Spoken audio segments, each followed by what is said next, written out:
was sitting by the campfire roasting a marshmallow when the woods went completely dead. I mean absolute suffocating silence. Not a single cricket chirping. No owls. Not even the wind moving through the pine branches. Then from just beyond the tree line where the light of my fire ended, I heard someone whisper my name. The thing is, it was not just my name. It was my exact voice. Before I tell you what happened when I pointed my flashlight into those trees, take a second to hit the like button, subscribe to True Creepy Experiences, and let me know in the comments if you have ever heard something mimic your voice when you were completely alone.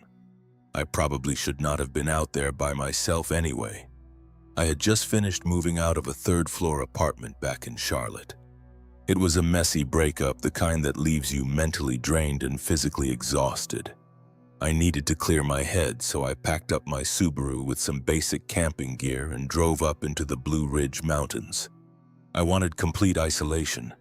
I drove past all the usual packed public campgrounds and took a rough logging road a few miles deep into the national forest. I parked my car in a small gravel pull-off and hiked another 3 miles in. It was a crisp Friday afternoon when I set up camp. The air was sharp and smelled like wet dirt and pine needles. Everything felt completely normal. I pitched my tent, rolled out my sleeping pad, and spent about an hour collecting dry wood. By the time the sun dipped below the mountains, I had a decent fire going. The crackle of the burning wood felt grounding. It felt safe. I cracked open a can of Cheerwine soda, sat down on my little folding canvas stool, and just let the stress of the city melt out of my shoulders. The night was peaceful for about 2 hours. I sat there watching the orange embers glow. And then, like someone flipped a switch, the noise of the forest just stopped. If you spend enough time outdoors, you know the woods are never actually quiet. There is always a baseline hum of insects, shifting leaves, or small animals moving through the brush. But this silence was heavy. It felt like a thick blanket had been thrown over the entire campsite. It was the kind of quiet that makes your ears ring. I froze with my marshmallow stick halfway to my mouth. I tried to convince myself that maybe a predator like a coyote or a bear was passing through. That makes the smaller animals go quiet. I slowly reached down to my belt and unclipped my bear spray, keeping my thumb resting right on the safety trigger. I sat there holding my breath. That is when the whisper cut through the silence. It came from the dark patch of rhododendrons about 20 feet to my left. It was a soft, clear whisper of my first name. The cadence, the pitch, the slight southern drawl on the vowels. It sounded exactly like me. My stomach dropped straight into my boots. My brain instantly scrambled to make it make sense. I told myself it had to be a bizarre echo. Maybe I cleared my throat earlier and the sound bounced off the rocks. Maybe I was just exhausted from the move and my sleep-deprived brain was playing horrible tricks on me. I grabbed my heavy metal flashlight and clicked it on. I swept the bright white beam across the tree line. The light cut through the dark, illuminating the thick green leaves and twisted brown branches. But nothing moved. There was no one standing there. I kept the light steady on the bushes, gripping the cold metal handle so hard. My knuckles hurt trying to force a logical explanation into a situation that felt entirely wrong. I tossed the ruined marshmallow straight into the fire. The charred sugar flared up, creating a burst of bright orange light that quickly died back down into the steady glow of the embers. I remained seated on my canvas stool, frozen in place. The radiant warmth from the fire pit was baking the front of my jeans against my shins, providing a sharp contrast to the biting cold creeping down my neck. I sat there waiting for normal nighttime sounds to return. I have spent a lot of time camping throughout North Carolina and Tennessee, so I know the familiar rhythm of the woods. You expect the rhythmic hum of nocturnal insects, but nothing returned. The dead air was suffocating, pressing against my eardrums with a pressure that felt unnatural. It was like the entire mountain had collectively decided to hold its breath. I kept my eyes locked on the dark spaces between the pine trees, trying to force my brain to accept that my mind was playing a trick on me. I told myself moving out of my shared apartment had simply drained my battery. Sharing a cramped living space in a noisy city like Charlotte for 3 years trains your brain to process background noise. Now that I was dropped into complete isolation, my ears were just overcompensating and inventing sounds that did not exist. That is what I desperately wanted to believe. Then the voice spoke again. This time, it did not come from the patch of rhododendrons near the trail. It shifted completely. The sound originated from a different angle, maybe 20 feet to my direct left, coming from a cluster of thick, dark mountain laurels bordering the steeper drop off of the ridge. It was not a generic whisper. The voice spoke a very specific phrase, mimicking the exact cadence of my own speech. Where did I put those stakes? The tone was identical to the frustrated, exhausted grumble I let out mere hours earlier. When I arrived at the site, the sun had been sinking and I was rushing to get the nylon tent pitched before losing daylight. My ex disorganized my gear during the packing process, tossing my ground stakes into a separate duffel bag out of spite just to make my weekend harder. I remembered kneeling in the dirt, frantically digging through my pack, muttering that exact sentence to myself in annoyed isolation. Now that very same sentence was playing back to me from the pitch-black darkness of the forest. It carried the exact same inflection, the same sigh of exasperation, and the same slight southern drawl on the last word. It was a flawless audio recording of my private moment being repeated by something hiding just past the glow of my campfire.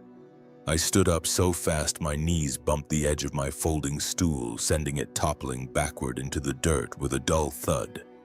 The sudden movement felt incredibly loud in the suffocating quiet. My heart began to hammer against my ribs with a frantic rhythm, pushing hot blood up into my ears. My breathing turned shallow and fast as my chest tightened. I took a hurried step backward, putting the fire directly between myself and the dark bushes to my left. The human brain is funny when confronted with something impossible. Instead of accepting the horror of the situation, my mind scrambled to construct a logical scenario to explain away the madness. The logging road I took to get up here was obscure but not completely gated off. High school kids from rural towns at the base of the mountains often drove beat-up trucks up these access roads to drink cheap beer away from police. I tried convincing myself a group of bored teenagers had stumbled upon my camp. Maybe they had been sneaking around the perimeter listening to me set up my tent and were using an app to record my voice and play it back to mess with a solo camper. It was an unhinged theory, but it was the only logic holding my sanity together. I decided I needed to take control of the situation before these imaginary teenagers escalated their prank. I squared my shoulders, trying to project a confidence I did not possess. I stared directly into the void of the mountain laurels and yelled out with as much authority as I could muster. I told them the joke was over and that they needed to leave my campsite right now. My voice cracked slightly on the last word, betraying the intense panic building in my throat. I did not want to sound like a vulnerable victim, so I yelled again, warning them I was armed. I told them I was carrying bear spray and I would not hesitate to use it if they stepped into the light. I reached down to the nylon belt strapped tightly around my waist. My fingers found the cold, heavy canister of industrial bear deterrent. I unclipped it in one smooth motion, bringing the can up to chest level. I slipped my thumb firmly under the plastic safety guard, resting it directly on the trigger mechanism. I stood with my feet planted firmly in the dirt, waiting for the inevitable sound of breaking character. I fully expected to hear the sudden rustle of retreating footsteps or the muffled laughter of kids realizing they pushed the joke too far. I waited, keeping the canister aimed steadily at the dark foliage. 5 seconds passed, then 10. Then 20. There was no laughter. There was no sound of teenage boys retreating through the dry brush. The woods remained locked in that terrible, agonizing dead silence.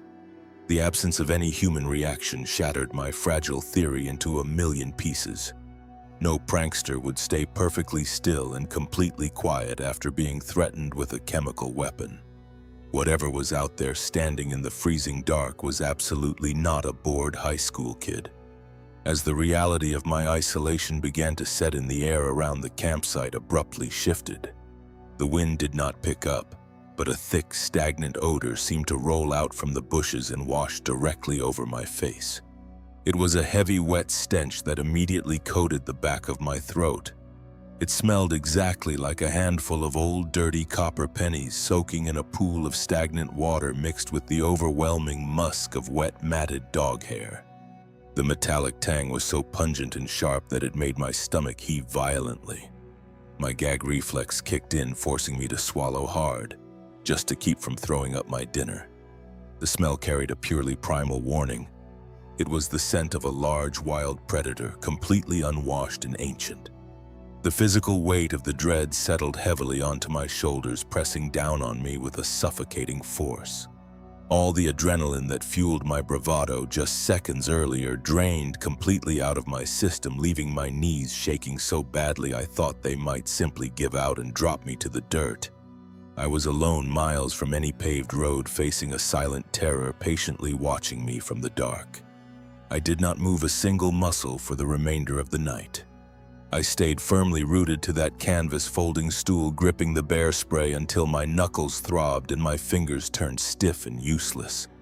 I watched the campfire slowly eat through the remaining pine logs, turning from bright roaring flames into a low pile of glowing red ashes. The cold mountain air seeped right through my fleece jacket, chilling me deep down to the bone, but I absolutely refused to take my eyes off that patch of mountain laurel. Every shadow stretching across the dirt looked like a figure crouching and waiting to strike. Every passing minute felt like an hour, stretching time into an agonizing crawl. But eventually the crushing darkness began to lift. The sky over the Blue Ridge peaks slowly turned from an inky black to a bruised purple and finally to a soft, hazy gray.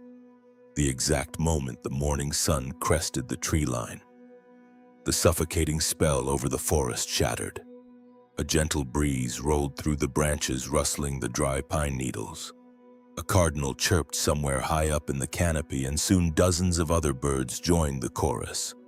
The heavy metallic smell of wet dog and old pennies completely dissolved, replaced by the familiar crisp scent of morning dew and damp earth. In the bright light of day, the sheer terror I experienced just a few hours prior suddenly felt incredibly foolish. I lowered the bear spray and let out a long breath I felt like I had been holding since midnight. My rational mind began working overtime to dismantle the nightmare. I convinced myself that I was simply a victim of extreme fatigue. The past 2 weeks had been a complete disaster back in Charlotte. Breaking a lease and separating 3 years of shared life is emotionally draining, but the physical labor is what really destroyed my body. I had spent days hauling heavy cardboard boxes loaded with hardcover books and kitchenware down 3 flights of narrow, uneven stairs from my ex-boyfriend's stuffy walk-up apartment. I had barely slept during that entire transition, running purely on black coffee and spite. I read an article once that explained how severe sleep deprivation combined with intense emotional stress can easily cause audio hallucinations. Your brain gets so tired it starts misfiring and interpreting random ambient noise as familiar sounds or voices. That had to be the answer. The wind whistling through the dense thicket must have just mimicked the pitch of my voice, and my exhausted mind conveniently supplied the words. It was a somewhat flimsy explanation, but it successfully brought my heart rate down to a normal, steady rhythm. I stood up and stretched my legs, hearing my stiff joints pop and crack in the morning cold. I resolved to shake off the lingering creeps and go about my morning routine as if nothing happened. I sparked up my small portable camp stove, boiled some filtered water in my aluminum pot, and made a steaming cup of cheap instant coffee. Sitting on a nearby log, wrapping my freezing hands around the warm ceramic mug made me feel remarkably grounded. The hot, bitter liquid cleared the dense fog from my brain. I was a rational adult alone in a beautiful national forest, and I was not going to let a bad case of the jitters ruin my hard-earned weekend getaway. I finished my coffee, kicked some loose dirt over the dead campfire ashes, and decided to tidy up my sleeping area before hitting the trail.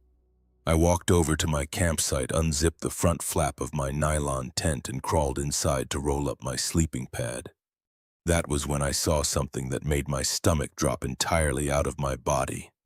Right in the absolute dead center of the bright green tent floor sat my spare pair of thick wool hiking socks. They were not just carelessly tossed there. They were neatly folded together toe to heel, placed perfectly square on the fabric like a display at a department store. I stared at them, completely paralyzed, as a fresh wave of nausea washed over me. My brain violently rejected what my eyes were seeing. I distinctly remembered packing those specific gray wool socks. I had rolled them into a tight ball and stuffed them into the very bottom corner of my heavy hiking backpack, right underneath my spare camping gas canisters and an extra rain poncho. I turned my head slowly, looking at my backpack resting in the far corner of the cramped space. It was still completely zipped shut, buckled, and sitting upright exactly how I had left it yesterday afternoon. There was no sign of a tear or a struggle.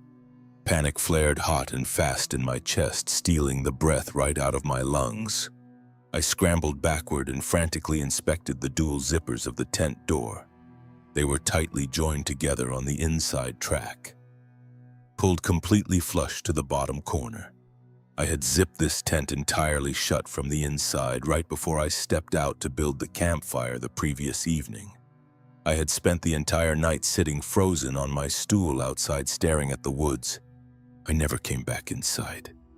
There is no physical way for a person or a wild animal to unzip a tent, rummage through a securely fastened backpack, extract a specific pair of socks, fold them meticulously, place them in the exact center of the floor, and zip the tent closed from the inside while remaining entirely unseen. The sheer impossibility of the situation made my skin crawl with a prickly electric sensation. Someone or something had bypassed every physical law of entry, just to leave a bizarre calling card where I slept. My breathing turned shallow and erratic again. I stared at the folded gray wool like it was a venomous snake preparing to strike my hand. I needed to leave, but a weird, stubborn paralysis took hold. If I ran away right now, I was openly admitting that something impossible was hunting me in these woods. My mind desperately clawed for another rationalization, refusing to shatter my reality. I forced myself to reach out and grab the socks. The fabric felt icy cold against my sweaty palms. I shoved them aggressively back into my bag, trying to force a logical puzzle piece into a massive hole that absolutely did not fit. I aggressively told myself I must have pulled them out yesterday evening while digging for my fleece sweater and simply forgot I did it. The folding was just absent-minded muscle memory. I must have arranged them right before stepping outside.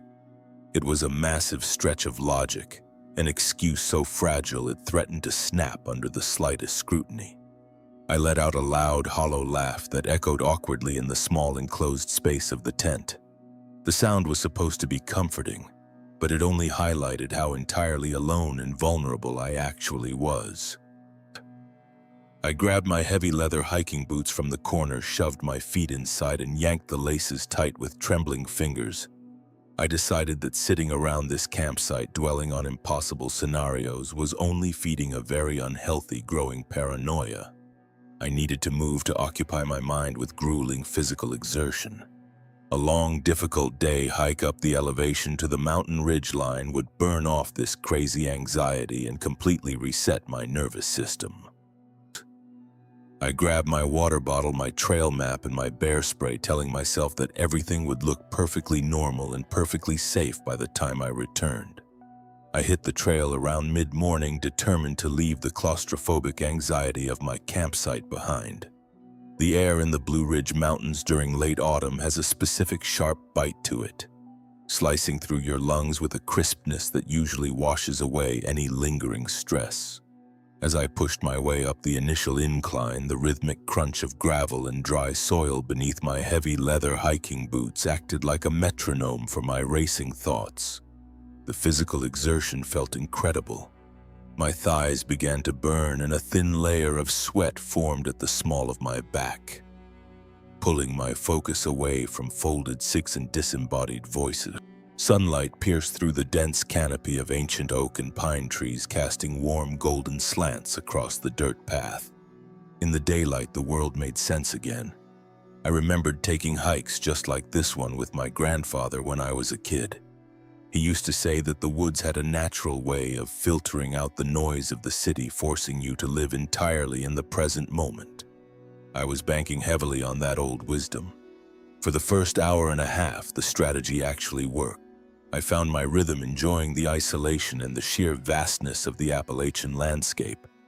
The suffocating dread from the night before began to feel like a distant, ridiculous nightmare brought on by the exhaustion of hauling boxes out of my ex-partner's apartment. By the time I hit the 2-mile mark, the terrain started to change.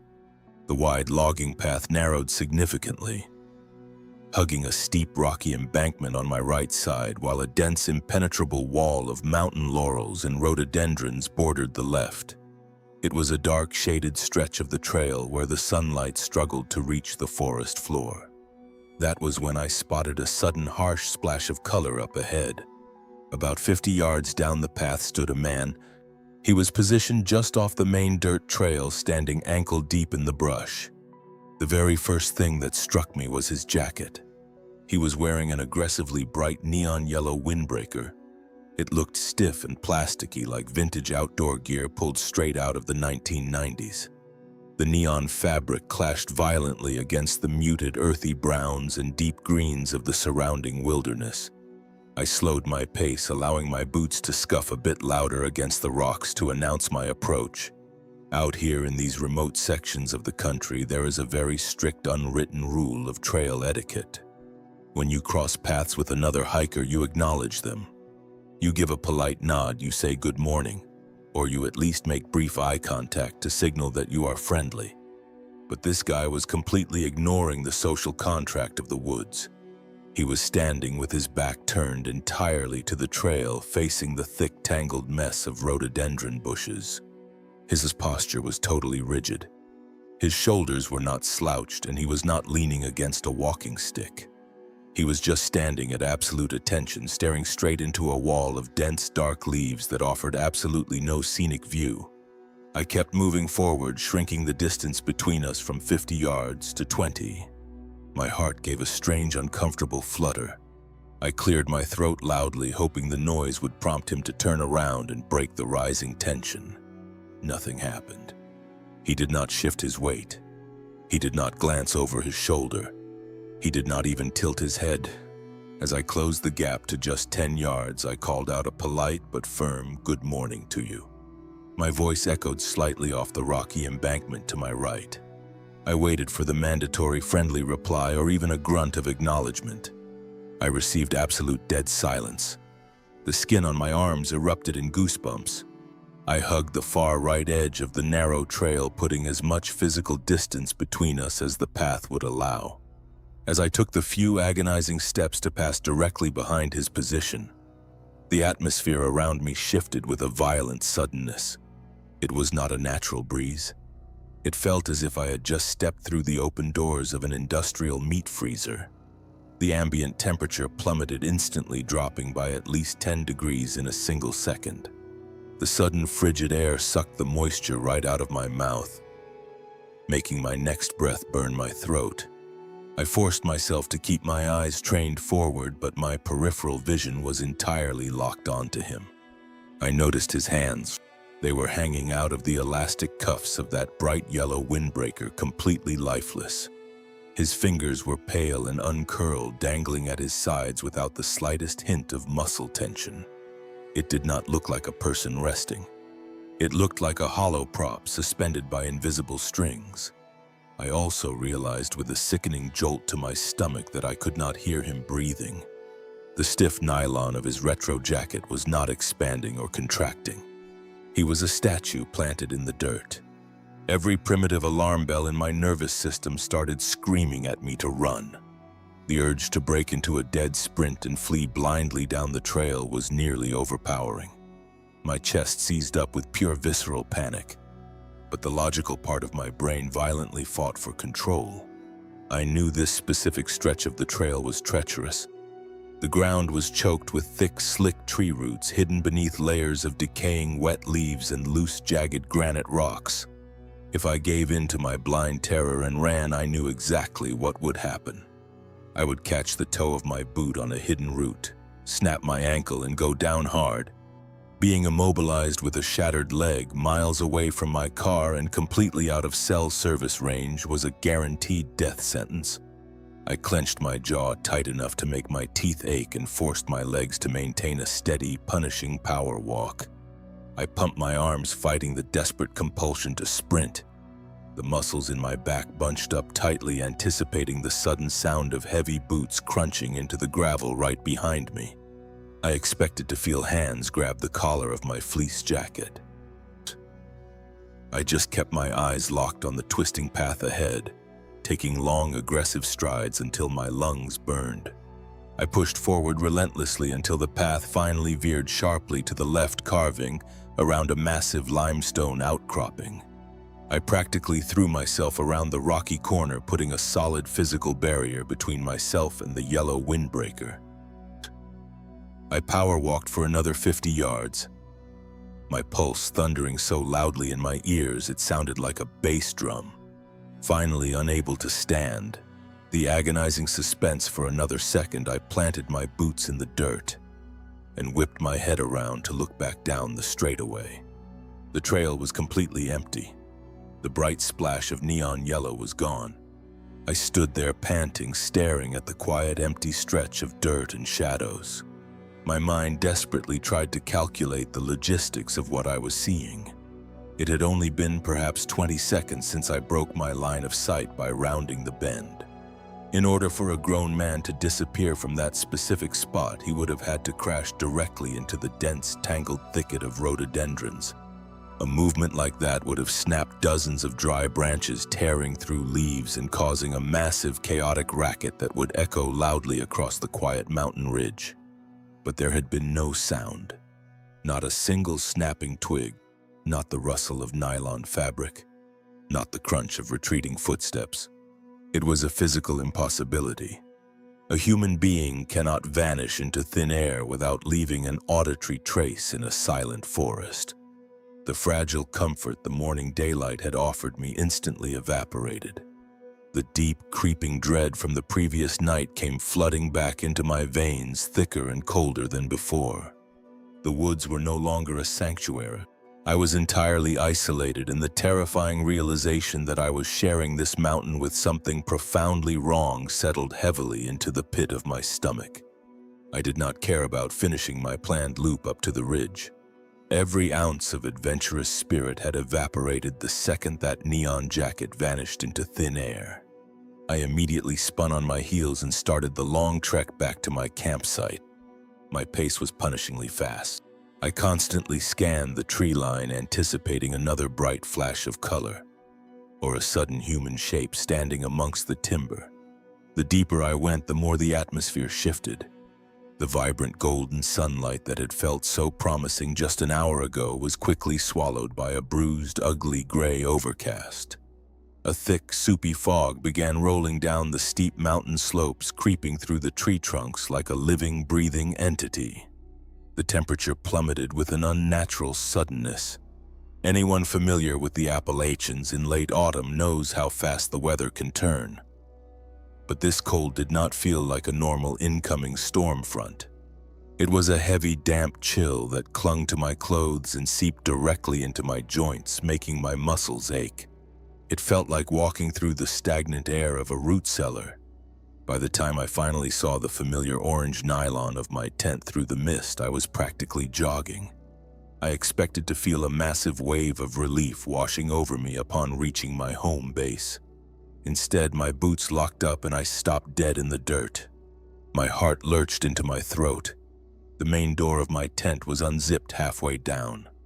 The metal pull tab was resting dead center on the vertical track, leaving a wide, gaping black triangle exposing the interior. I am incredibly meticulous about my gear. Growing up, my father dragged me on countless hunting trips across the humid coastal plains of the Carolinas, and he drilled a singular rule into my head. You always zip the tent completely tight the second you step away. If you leave even an inch open, you invite mosquitoes, spiders, and snakes to share your sleeping bag. I never break that rule. I knew with absolute certainty that I had pulled both metal zippers flush to the bottom corner before I left for my hike. A cold wave of adrenaline flooded my chest, overriding the damp chill of the fog. Someone had been in my camp. They might still be in my camp. I slowly reached into the front pocket of my cargo pants and pulled out my folding pocket knife. I pressed the thumb stud and snapped the 3-inch steel blade open. The sharp metallic click sounded obnoxiously loud in the muffled, damp air. I took a deep breath, holding the knife tightly in my right hand, and crept forward, placing my boots carefully to avoid snapping any dry twigs. When I reached the entrance, I reached out with my left hand, grabbed the edge of the orange nylon flap and forcefully yanked it all the way back, ready to thrust the blade at whoever was rummaging through my belongings. The small enclosed space was completely empty. I let out a shaky exhale, allowing my shoulders to drop just a fraction. But as my eyes adjusted to the dim light filtering through the mesh roof, my stomach completely turned over. Sitting right in the absolute dead center of my foam sleeping pad was a stack of stones. There were exactly 5 of them, balanced perfectly on top of each other. They were incredibly smooth, perfectly rounded river rocks, the kind that have been polished by years of rushing currents. The most alarming detail was not just the impossible balancing act. The rocks were soaking wet. Thick drops of muddy water were actively pooling at the base of the stack, seeping deep into the dark blue fabric of my expensive sleeping pad. I stared at the dripping water, my mind desperately struggling to assemble a logical explanation. My camp was positioned high up on a dry, elevated ridge. The nearest source of running water was a rushing creek located at the bottom of a steep ravine over a mile away. The realization hit me like a physical blow to the ribs. Someone had purposefully hiked all the way down to that ravine, fished 5 smooth stones out of the freezing water, hiked a mile back up the steep incline, unzipped my tent, and meticulously balanced them on my bed just to send a message. A sick feeling of profound violation twisted my guts. This was not a prank by bored teenagers playing around with a voice recording app. This was calculated. This was an invasion of my only safe space. I yanked my cell phone out of my jacket pocket, desperately hoping to see even a single sliver of service. I tapped the screen and stared at the top corner. Searching. 0 bars. There was no way to call a park ranger to report an intruder. There was no way to contact the local sheriff. I was entirely cut off from the outside world. The damp cold of the fog seemed to press harder against my skin. I could not stand the sight of those wet stones a single second longer. They felt like an anchor tying whatever malicious force was out there directly to me. I grabbed an empty plastic grocery bag from my supply crate, inverted it over my hand like a glove, and scooped up the dripping pile of river rocks.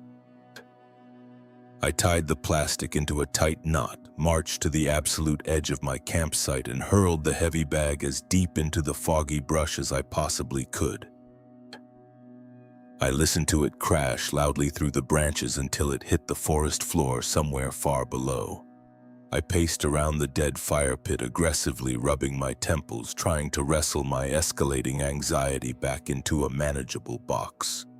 I forced my brain to accept the most plausible worldly scenario. It had to be a territorial local, some isolated backwoods resident who hated out-of-towners treating their backyard like a vacation spot. It happens all the time in these remote Appalachian towns. Some reclusive weirdo sees a city car parked at the trailhead and decides to mess with the tourist until they pack up and leave. They stole my voice to scare me last night. They wore a bright yellow jacket to unnerve me on the trail. They stacked wet river stones on my bed to prove they could touch my things. It was a sick, twisted game of psychological warfare meant to drive me out. The rationalization worked just enough to keep me from packing up my car and attempting a dangerous blind hike down the mountain in the rapidly thickening fog. I decided I would tough it out until daylight and then I would be gone for good. But as the afternoon light completely faded and the dense gray fog swallowed the surrounding trees, leaving me trapped in a tiny bubble of visibility, I realized how flawed my logic truly was. A territorial local would want me to leave. A local would have slashed my tires or stolen my expensive camping gear to teach me an actual lesson. They would not carefully balance wet stones. They would not magically vanish on a straight dirt path without making a sound. I stared into the impenetrable wall of white mist surrounding my tent, feeling entirely exposed. The sun was gone and I knew deep in my bones that whoever or whatever was playing this game with me was currently waiting out there in the freezing dark, perfectly content to see what I would do next. The transition from dusk to night happens with brutal speed in the mountains. One minute you have a bruised purple sky and the very next you are swallowed by a complete absolute blackness that feels almost suffocating. I gathered every single piece of dry deadfall I could find within a 10-yard radius and built the fire up as high as I could safely manage. I kept piling on thick branches of dry oak and brittle pine until the flames roared wildly, casting long, erratic shadows that danced against the surrounding tree trunks. I dragged my folding canvas stool practically into the fire pit, letting the intense, searing heat bake my face and chest. Lying across my lap was a thick, heavy hickory walking stick I had purchased a few years back at a dusty trading post in Asheville. I gripped the smooth, polished wood with both hands, wrapping my fingers around it so tightly my joints ached with the effort. There was absolutely zero chance I was going back inside that orange nylon tent. The very idea of crawling into a confined, zipped-up space where someone or something had just meticulously stacked wet river stones made my stomach churn with severe revulsion. That tent was permanently compromised. It felt like a trap waiting to be sprung the moment I lowered my guard. I resigned myself to staying awake all night, sitting right there in the dirt, staring into the impenetrable wall of trees, waiting for the intruder to make their next move. The hours dragged on with an excruciating, mind-numbing slowness. I kept tossing logs onto the fire, watching the wood blister, splinter, and turn to gray ash, trying desperately to anchor my mind to the simple physical task. I listened intently to the steady, familiar drone of the Appalachian wilderness. The wind hissed through the high branches, making the dry, brittle leaves rattle against each other, while hundreds of unseen crickets kept up a constant rhythmic chirping. It was a chaotic, noisy environment which usually offered a weird sort of comfort to an experienced camper. But right around midnight, the entire forest simply died again. The transition was completely unnatural and instantaneous. The wind did not gradually die down, it just stopped flat. The crickets shut off in perfect unison, like somebody had pulled the main plug on a massive stereo system. The sudden absence of sound was so immensely heavy it felt like a physical pressure bearing down against my eardrums. The air grew thick, dropping in temperature and becoming completely stagnant. I stopped breathing, trying to strain my ears to catch even the faintest rustle of a foraging squirrel or the snap of a shifting branch in the distance. I got absolutely nothing. The silence was absolute and oppressive, trapping me in a dark vacuum of sensory deprivation. I felt like a bug pinned under a microscope waiting for the descending shadow of a boot. Then, breaking through that suffocating, terrible quiet, a sound drifted out from the darkness directly behind my tent. Someone was humming. The blood in my veins turned to ice water. My heart slammed against my ribs so violently it physically hurt the center of my chest. I recognized the tune immediately. It was an upbeat, popular country song that had been playing softly on the outdoor radio while I was filling up my Subaru at a brightly lit Wawa gas station down on the highway just yesterday morning. I had been absent-mindedly humming that exact melody while pumping regular, unleaded gas, tapping my fingers lazily on the cold roof of my car. But the version drifting out of the pitch-black woods right now was completely wrong. It was my voice mimicking the exact pitch tone and vocal fry of my own throat. But it lacked any trace of actual human emotion. The melody was totally flat, robotic, and completely devoid of the natural pauses a living person takes to draw breath. It sounded like a corrupted digital audio file looping endlessly through a blown-out speaker hidden somewhere in the brush. The sheer impossibility of the situation broke my brain. Someone had listened to me hours ago, miles away in public, and recorded my casual humming just to play it back to me in the dead of night. Or worse, something ancient and foul had simply stolen the sound right out of my mouth to wear it like a mask. The flat mechanical humming began to move. It drifted slowly away from the back of my compromised tent and started circling the perimeter of my small campsite. I tracked the bizarre sound as it glided through the dense tangle of mountain laurels and dry, thorny underbrush located just beyond the protective reach of my firelight. A new wave of profound horror washed over me as I realized exactly what was missing from the scene. The ground out there was densely covered in a thick layered blanket of dead autumn leaves, rotting pine needles, and brittle fallen branches. A full-grown man trying to navigate that rough, uneven terrain in the dark would be snapping dry twigs and crunching loudly with every single step. But the source of the humming made absolutely zero noise against the earth. There were no heavy footfalls crushing the brush, no snapping wood, no rustling leaves shifting under a heavy boot. The voice simply glided smoothly through the thicket, as if the physical entity producing it possessed no mass or weight at all. The sheer undeniable wrongness of the event short-circuited my nervous system entirely. Every muscle in my body locked rigidly into place. A primal, paralyzing dread pinned me to my canvas stool, rendering me entirely immobile. My vision tunneled into the flames as panic surged through my bloodstream. I desperately wanted to jump to my feet. I wanted to swing my heavy hickory stick blindly into the dark. I wanted to scream at the top of my lungs until my vocal cords shredded and bled. But my throat was painfully dry, constricting so tightly that I could not even force a tiny gasp of air past my trembling lips. I was a helpless prisoner inside my own body, forced to just sit there gripping my walking stick, while the stolen mimicry of my own voice slowly orbited my camp. The awful droning humming drifted from my left side, completing a wide, calculated arc until it moved directly behind my back. The robotic tune abruptly stopped, snapping the heavy, dreadful silence back into place. For one agonizing, terrifying second, there was no sound at all. I stared straight ahead into the fire, waiting for the physical blow to come. Then a gust of freezing damp breath hit the exposed, sensitive skin on the very back of my neck. The temperature was shockingly cold, feeling like the stale air wafting out of a deep underground cavern. My eyes widened in the flickering firelight as a voice whispered right next to my left ear. It was my voice, perfectly replicated, capturing my exact inflection but dripping with a sick, wet malice. "Are you having fun yet?" The freezing breath on my neck broke my paralysis. I lunged forward, tripping violently over the legs of my canvas folding stool. My knees slammed into the packed dirt, sending hot orange sparks flying into the night air. I ignored the stinging pain in my shins and scrambled frantically to my feet. I whipped around, swinging the heavy barrel of my flashlight blindly toward the space directly behind, where I had just been sitting. I jammed the power button, clicking it on high. The blinding white beam sliced through the thick mountain fog, illuminating a perfectly empty space.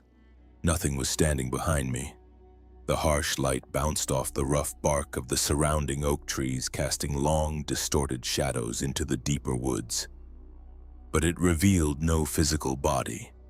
I stood there, panting wildly, my chest heaving as I sucked in huge gasps of the freezing, damp air. The fog swallowed the light before it could penetrate more than a few yards, leaving my campsite bathed in a suffocating gray haze. I kept sweeping the light back and forth, half expecting the beam to catch glowing eyes hovering in the mist. I remembered my dad teaching me how to track game down in the coastal swamps, telling me that animals always leave a signature in the brush, like bent twigs or displaced leaves. But this patch of the forest floor was pristine. There was no impression in the soil to indicate anyone had just been standing mere inches from my neck. Before my mind could process the impossibility of the situation, a massive concussive thud violently rocked my campsite. The impact was so jarring that the ground beneath my boots actually vibrated. I whipped my head, shining the beam directly at my orange nylon tent. The entire structure was shaking violently. Something enormous had just slammed into the back wall from the outside. The force was so incredibly brutal that the flexible aluminum support poles groaned loudly and buckled, warping deeply inward under the immense pressure. The sound the impact made was sickeningly visceral. It did not sound like a falling tree branch. It sounded exactly like a massive wet sack of raw butcher meat being aggressively slapped against a taut nylon drum. The dull, fleshy smack echoed wetly in the damp air, turning my stomach upside down. I kept the beam of my flashlight locked onto the vibrating orange fabric, watching in pure revulsion, as a huge muddy smear began to slide slowly down the side of the tent. Thick sludge dripped onto the mesh windows, leaving a wide, slick trail of grime behind it. The sheer size of the impact zone suggested an animal of massive proportions. My immediate rational thoughts slammed straight into the reality of the Appalachian wilderness. Black bears were common in these parts, and a rogue, aggressive bear tearing through nylon looking for a meal made complete sense. I braced myself, squaring my stance and fully expecting a set of massive razor-sharp claws to shred right through the thin material. My hands were shaking severely, but I managed to wedge the flashlight tightly under my armpit. I ripped the plastic safety tab clean off my canister of bear spray, bringing the nozzle up and aiming it dead center at the buckling orange fabric. I held my breath, waiting for the inevitable roar and violent tearing of nylon. I stood locked in that defensive posture, applying a steady, dangerous amount of pressure to the spray trigger. The seconds ticked by with excruciating slowness.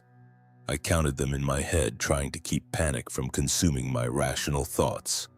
1 minute passed. Then 2 minutes. The forest remained locked in unnatural dead silence. The wind did not return. The violent shaking of my tent gradually ceased until the orange fabric hung completely still again, sagging slightly where the metal pole had been bent out of shape. I waited for 3 full agonizing minutes. My muscles burned with built-up adrenaline, but absolutely nothing moved. There was no huffing breath of a foraging bear. There was no rustling of heavy paws retreating into the brush. Whatever had thrown itself against my shelter had seemingly evaporated the exact second it made contact. I could not stay frozen there indefinitely.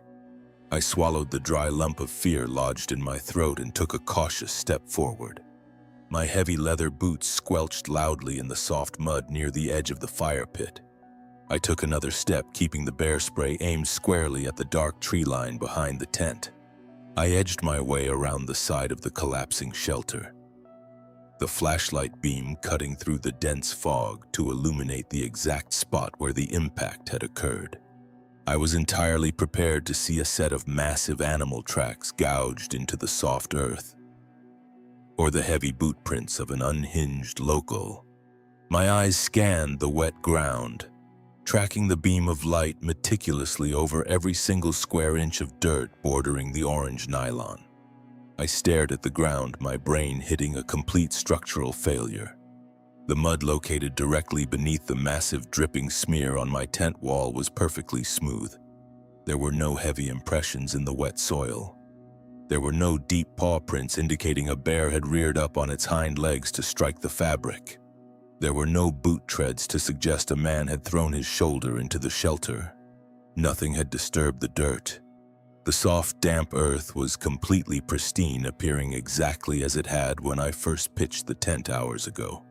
I swept the light further back into the tree line, searching for any sign of a disrupted path. The thick carpet of dead leaves and pine needles was absolutely flawless. There was not a single sign of passage. Whatever had physically assaulted my tent with the brutal force of a speeding truck had somehow managed to do so without leaving a single trace of its existence on the forest floor. It was a complete defiance of basic physics. A heavy, dense object cannot generate that kind of massive kinetic energy without interacting with the ground beneath it. The last remaining shred of logical reasoning I had been clinging to snapped clean in half. This was not a bear, and it was certainly not a bored prankster. The reality of the situation crashed over me, suffocating and absolute.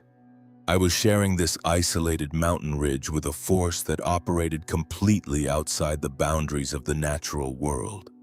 A deep primal instinct took complete control of my motor functions.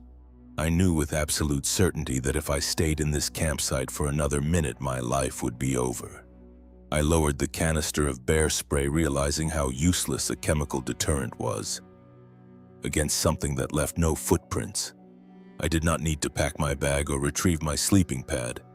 I knew right then and there that I had to leave this place immediately. I refused to spend another fraction of a second in that clearing. The expensive down-filled sleeping bag I had saved up for months to buy was abandoned. The reliable little propane cooking stove that got me through a dozen weekend trips was left sitting in the dirt. The bright orange nylon shelter and everything housed inside it were instantly dead to me. They belonged to the woods now. I blindly patted my cargo pants to confirm I possessed the absolute necessities for survival. My trembling fingers brushed the hard plastic casing of my Subaru key fob, the heavy aluminum cylinder of my tactical flashlight, the large canister of bear deterrent, and the thick, textured grip of my folding pocket knife. I did not even bother trying to pack a small day bag. My hands were shaking so violently that threading a simple zipper seemed like an impossible feat. I needed a solid reason to explain my sudden, frantic departure, a narrative I could cling to so my mind would not completely fracture. I told myself I was just trying to beat the incoming weather. Mountain storms roll into the valleys with zero warning, and the 3 miles of dirt access road separating my parked car from the paved highway would quickly turn into a lethal mudslide if a heavy downpour hit. My ex-partner and I had once gotten her sedan trapped in a washed-out ditch near Boone, North Carolina, and it took an expensive tow truck hours to winch us out. That was the flimsy excuse I repeated in my head over and over. It was a pathetic lie, but it provided the cognitive armor I needed to turn my back on a campsite I had spent an hour meticulously setting up. I pulled the main zipper of my fleece jacket all the way up to my chin, shutting out the damp mountain chill. I turned away from the faintly glowing red embers of the fire pit and took a decisive step toward the trailhead. The exact moment the heavy toe of my hiking boot crossed the boundary line, separating my cleared sight from the raw, untamed woods, my senses were aggressively assaulted.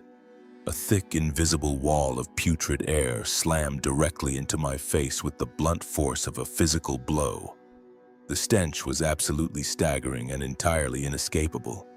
It smelled intensely of spoiled, rotting meat left to bake inside a hot, enclosed car, mixed heavily with the acrid chemical odor of singed hair and old sulfur. My stomach immediately and violently heaved. I bent over, dropping to one knee in the dirt as a hot wave of bile surged up my throat. I squeezed my eyes shut, pressing the thick sleeve of my jacket firmly over my mouth and nose, trying desperately to filter out the foulness. The strangest and most deeply upsetting glitch about the sudden smell was the physical temperature of the air carrying it. The thick fog rolling down the mountain ridge had been freezing cold, but this specific pocket of putrid wind was unnaturally warm. It was a humid, sticky heat that clung to my face like a damp, wet towel. It felt exactly like the hot, wet exhale of a massive, sickly animal breathing directly onto my cheeks from mere inches away. I forced myself back to my feet, swallowing the sour, metallic taste coating the back of my mouth. I started moving down the dirt path at a brisk, punishing pace. Every single muscle fiber in my lower body screamed at me to break into a dead, desperate sprint. The overwhelming urge to flee blindly into the dark was nearly irresistible. But the wilderness survival classes I took during a summer orientation at Appalachian State University had hardwired one specific non-negotiable rule into my brain. You never ever run in the deep woods at night. Running instantly triggers the predatory chase response in whatever happens to be sharing the environment with you. It signals physical weakness and vulnerability, broadcasting to the dark that you are actively acting as prey. My gut instinct warned me with alarming clarity that something deeply unnatural was currently hunting me, and giving it a prime reason to pounce would be a fatal mistake. So I speed-walked. I forced my strides to be long and deliberate, placing each foot carefully over the exposed tree roots and jagged limestone rocks that littered the winding, uneven path. My breathing came in ragged, shallow gasps, but I actively commanded myself to take deep, quiet breaths through my nose. I needed to keep my respiratory rate tightly under control so I could actually listen over the deafening sound of my own thundering pulse. The thick Appalachian fog was my greatest enemy right now. I raised my heavy flashlight and clicked the rubber power button, but the high-powered beam proved completely useless against the dense white mist. Instead of piercing the darkness, the concentrated light simply hit the wall of airborne moisture and reflected straight back into my retinas, creating a blinding, hazy glare. I had to angle the beam sharply downward just to illuminate the few feet of muddy dirt directly in front of my toes. Because the light scattered so erratically, the peripheral edges of the forest became a chaotic theater of horrifying optical illusions. Every single shadow cast by the thick oak tree trunks twisted and stretched into something malicious. A gnarled tree stump on the rocky edge of the path looked exactly like a broad-shouldered person crouching in the brush, waiting to ambush me as I passed. A dense cluster of dead ferns shifting in the freezing breeze mimicked the twitching limbs of something crawling low to the soil.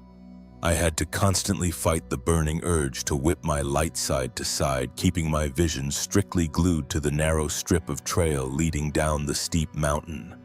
3 miles is not a particularly long hike under normal sunny daytime conditions. A reasonably fit person can clear that distance in about an hour without breaking a serious sweat. But attempting to navigate it in the absolute dead of night, enveloped by a freezing fog and suffocating under the crushing weight of an unseen threat, stretches the concept of time into an absolute torturous eternity. I gripped my heavy folding knife inside my jacket pocket, focusing solely on the mechanical repetition of walking. I was trying to become a silent ghost myself, slipping through the hostile terrain without disturbing the quiet atmosphere. I mentally mapped the escape route to my Subaru, visualizing the small gravel turnoff at the bottom of the long descent. I just needed to reach the car, turn the metal key in the ignition, and lock the heavy steel doors. I marched further into the inky black woods, fully believing that my quiet, steady pace was keeping me hidden and safe. I had convinced myself that I was slipping away entirely unnoticed. That fragile illusion of a clean, quiet escape would only last for about another mile before the dark woods would loudly remind me just how completely trapped I actually was. I had covered roughly a mile of the steep downward trail when the environment changed from simply being cold to feeling physically aggressive. It started as a subtle, prickly weight settling over my skin. It felt exactly like the intense static electricity you get right before a massive summer thunderstorm hits a valley. The hairs on my arms stood completely straight up, tugging at the fabric of my jacket sleeve. I tried to shake it off, telling myself that the heavy mountain fog was just carrying a high electrical charge from the shifting weather fronts, but the feeling was too localized. It felt like a pair of invisible hands was hovering just an inch away from my bare skin, pressing down on me with a heavy, suffocating force. I kept my eyes locked on the small circle of white light bouncing directly in front of my boots, forcing my feet to maintain that brutal, steady power walk. I was constantly swallowing, trying to clear the dry, tight knot of panic swelling inside my throat. I kept my tactical flashlight aimed straight down at the packed dirt path, trying to navigate the slick mud and treacherous tree roots. But out of the far corner of my right eye, I caught a sudden fluid flicker of movement. Something was shifting deep inside the tree line. It was staying perfectly aligned with my pace, positioned just outside the hazy white halo of my flashlight beam. In the dim moonlight filtering through the branches, I could tell it was incredibly tall and shockingly pale. It did not move like a bear or a deer. It glided through the pitch-black woods with a smooth, liquid motion that looked entirely wrong. My heart gave a violent, agonizing leap against my ribs. I instinctively snapped the bright white beam of my light directly to the right, aiming it into the thicket of trees. The sharp glare illuminated a dense cluster of massive old oak trees, their rough gray bark and gnarled branches twisting out of the gray fog. But nothing was there. The space was completely empty. The dark bushes were entirely still. I stood there for a few seconds, my chest heaving as I forced the flashlight beam to scan the surrounding dirt. There was no pale figure, no unhinged local hiding behind a trunk. I turned my head back to the main trail, clicking my teeth together to stop them from chattering in the freezing mist. I forced myself to start walking again, telling my brain that my vision was just reacting poorly to the scattering light of the fog. When I was in college over at Appalachian State, my roommate used to pull late-night shifts at a local warehouse on the edge of town, and he would always tell me how the human eye can easily invent shapes in half-darkness when the nervous system is overwhelmed by exhaustion. He called it the brain filling in the blanks. I locked onto that memory, trying to use his boring, logical explanation to ground myself. I was a regular guy who had simply spent the last 2 weeks under immense emotional pressure dealing with a broken relationship and a grueling apartment move. My mind was just populating the shadows with the horrors I had experienced during the midnight hours at my campsite. I pushed forward, lengthening my strides down the mountain. Exactly 5 seconds after I resumed my walk, the noise started up again. From the dense brush to my right, I heard the clear, heavy crunch of dead leaves shifting under a massive weight. It was not a distant, random sound.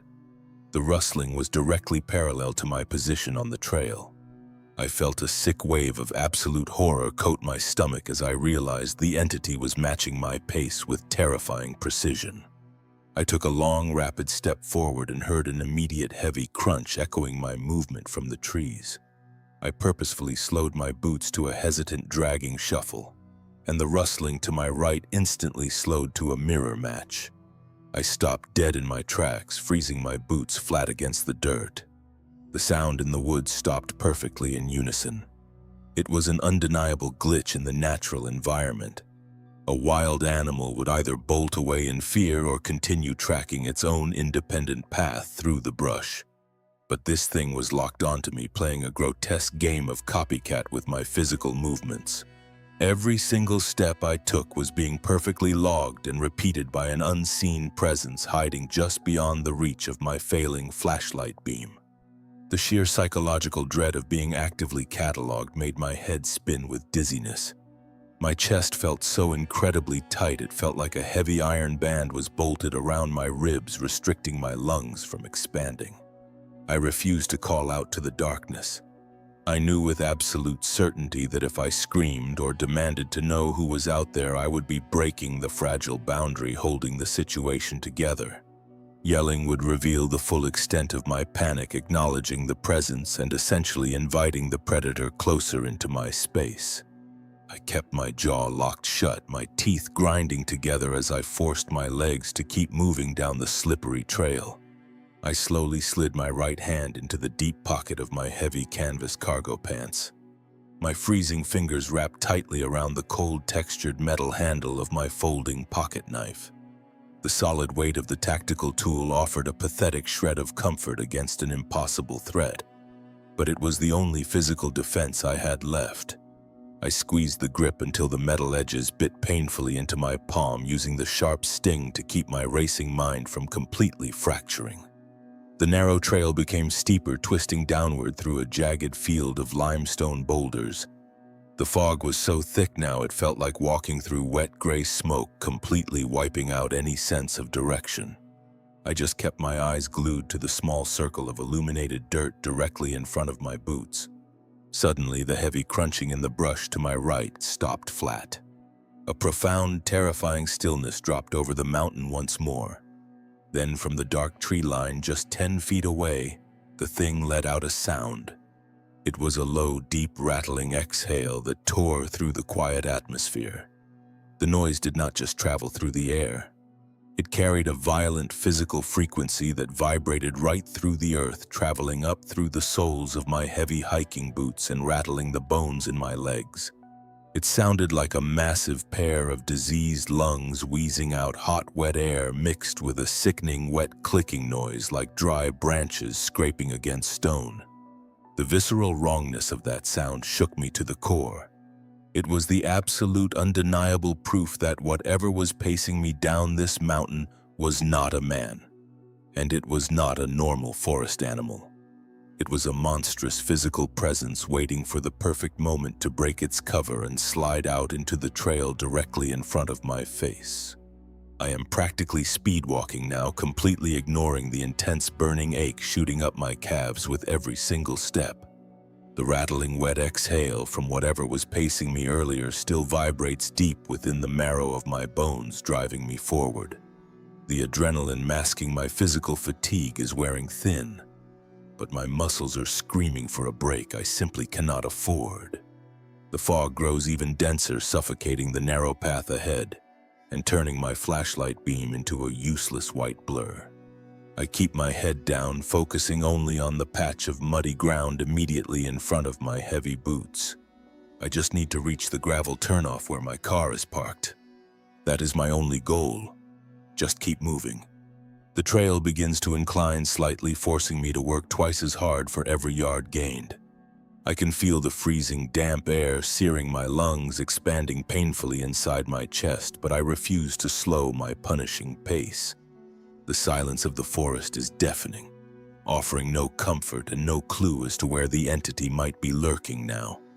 The path up ahead twists sharply to the left, carving a blind corner around a massive, jagged wall of exposed limestone. These sharp bends are common in the Blue Ridge Mountains, usually carved out by old logging operations decades ago. Normally, I love the mystery of rounding a sharp curve on a hiking trail, but right now, it feels like walking directly into a trap. My pulse hammers relentlessly against the base of my throat as I hug the inner wall of the rock face, trying to keep my physical profile as sole as possible. The limestone is slick with condensation and freezing to the touch, snagging against the nylon sleeve of my jacket. I angle my flashlight downward, hoping to stay as discreet as possible while navigating the slick, muddy curve. I step carefully over a thick, twisted tree root protruding from the soil, praying I do not lose my footing in the dark. Just as I clear the jagged edge of the rock wall, a voice calls out from the pitch-black woods to my direct left. The sound hits me like a physical blow, stopping me completely dead in my tracks. It is not the flat mechanical replay of my own humming that had haunted my campsite earlier. This is a completely different tone. It is a male voice, rich and deep and unbelievably familiar. "Hey, wait up. I can't see anything," the voice says. The casual, completely ordinary delivery of the phrase sends a violent shockwave of confusion straight through my exhausted nervous system. My mind immediately scrambles, attempting to process an absolute impossibility. That is the unmistakable voice of my older brother. The sheer absurdity of the situation makes my vision physically swim. My brother lives in Ohio, working 60-hour weeks managing a mid-sized car dealership just outside of Cleveland. He hates the outdoors with a burning passion. He complains about the lack of cell service and refuses to sleep anywhere without central heating and a decent mattress. He has not visited me in North Carolina in over 4 years, let alone driven down on a random Friday in late autumn to hike miles into a remote mountain wilderness in the dead of night. Yet the voice floating out of the freezing Appalachian fog is undeniably his. It carries that exact slightly annoyed edge he always gets whenever he loses his car keys or misplaces his wallet before work. The inflection is so incredibly precise, down to the slight nasal pitch he always has when the weather gets cold and his allergies flare up. It is a flawless auditory reproduction of a living, breathing human being that I have known for my entire life. A powerful, deeply unnatural urge washes over me, completely bypassing all logic and rational thought. It feels like a heavy, warm blanket being wrapped tightly around my panicked brain, lulling my survival instincts into a sudden, dangerous submission. The rational, screaming part of my mind that knows my brother is hundreds of miles away is aggressively shoved into a dark, silent corner. The psychological pull is so unbelievably intense that it physically hijacks my motor functions. I feel an overwhelming, desperate compulsion to step off the safe, packed dirt of the trail and venture blindly into the impenetrable dark of the trees to help him find his way. My flashlight beam wavers as my right foot actually lifts off the ground and takes a deliberate step toward the treacherous brush. I am actively walking directly into the hunting ground of whatever is hiding in the mist, completely surrendered to the illusion. The heavy crunch of my own hiking boots sinking into the deep layer of dead, rotting leaves bordering the trail breaks the hypnotic spell for a fraction of a second. That tiny sliver of sudden awareness is all I need to realize I am making a fatal mistake, to snap myself completely out of the unnatural trance. I clamp my teeth down onto my bottom lip and bite down with brutal, punishing force. A sharp, agonizing spike of pain flares across my lower face, quickly followed by the hot, metallic taste of copper blood flooding into my mouth. The sudden, intense physical pain acts like a defibrillator to my clouded mind, violently shocking my primitive survival instincts back into the driver's seat. I rip my foot out of the dead leaves and slam it back onto the packed dirt trail.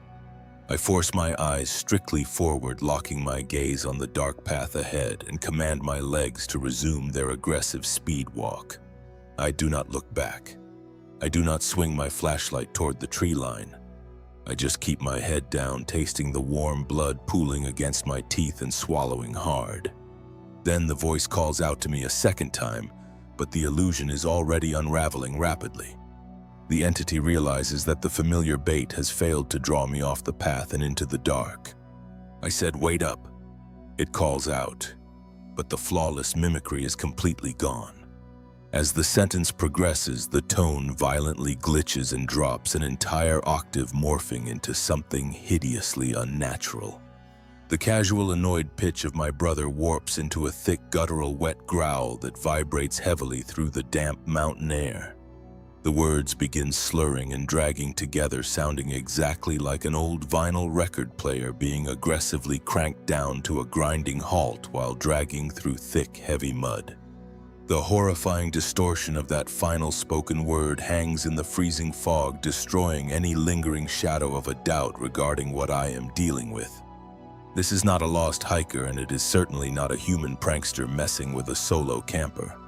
The entity hiding in the dense timber has reached into my memories, extracted something comforting, and weaponized it against me to lure me to my death. The sick, rattling undertone beneath the stolen voice confirms the monstrous reality of my situation. The predator has finally dropped its mask.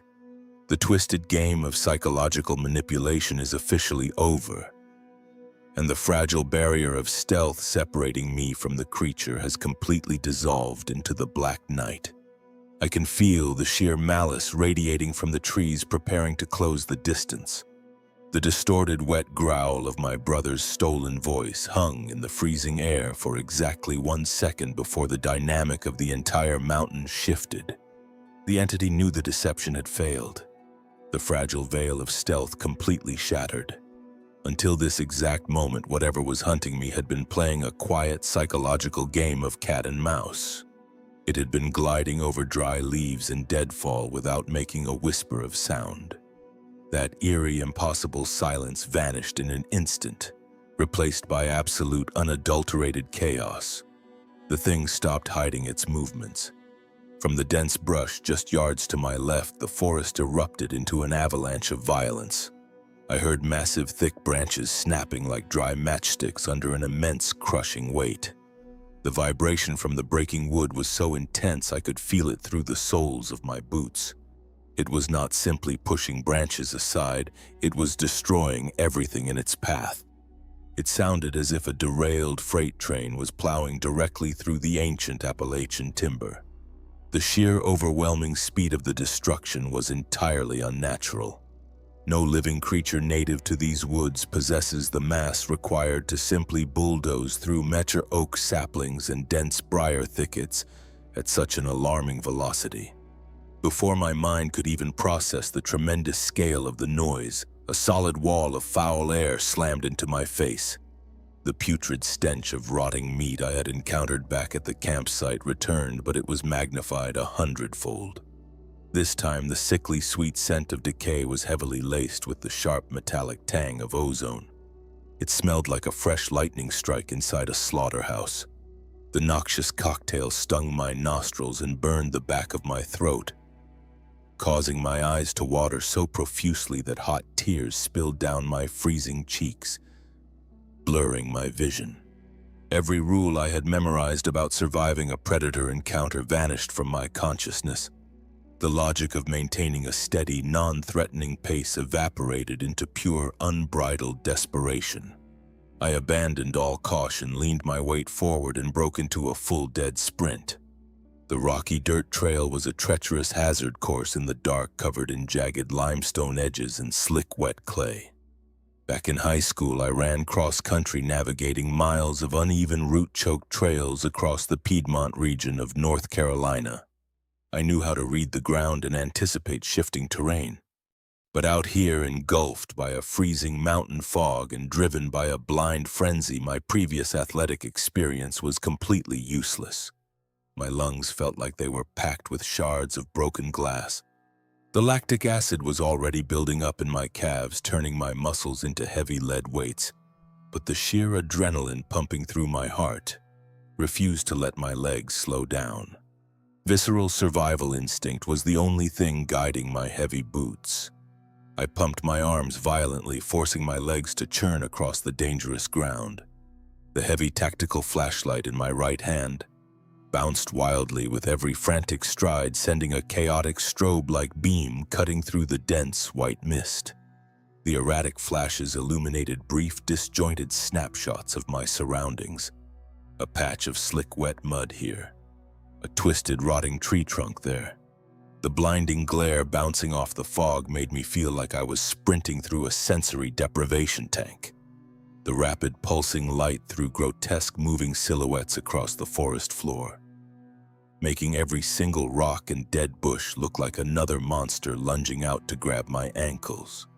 And despite my absolute maximum physical exertion, the entity was matching my speed effortlessly.